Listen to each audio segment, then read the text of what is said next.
এবার যে খবরের দিকে নজর রাখবো, ভারত বাংলাদেশ সীমান্তে প্রায় 37 লক্ষ টাকার সোনা ধরল বিএসএফ। বিএসএফের 146 নম্বর ব্যাটালিয়ন প্রায় 37 লক্ষ টাকার সোনা ধরল বর্ডারে। বাংলাদেশ থেকে ভারতে সোনা নিয়ে আসার পথে বর্ডারে বিএসএফের হাতে ধরা পড়ে যায় সোনা পাচারকারী। জানা যায় ওই যুবকের নাম নাইম শেখ, 25 বছর বয়স। তার কাছ থেকে 3টি সোনার বিস্কুট এবং একটি কয়েন উদ্ধার হয়েছে। তাকে গ্রেপ্তার করে বিএসএফ। গ্রেপ্তার করার পরে কাস্টম পুলিশের হাতে তাকে তুলে দেওয়া হয়। বিএসএফের পক্ষ থেকে আরও কড়া নজরদারি চালানো হচ্ছে সীমান্তবর্তী এলাকায়। এই ঘটনাটি ঘটেছে মুর্শিদাবাদ জেলার জলঙ্গি বর্ডারে, একদম সীমান্তবর্তী 0 পয়েন্ট এলাকায়।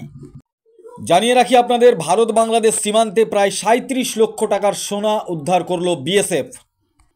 বিএসএফের 146 নম্বর ব্যাটালিয়ন প্রায় 37 লক্ষ টাকার সোনা ধরল বিএসএফ ভারত বাংলাদেশ সীমান্তে।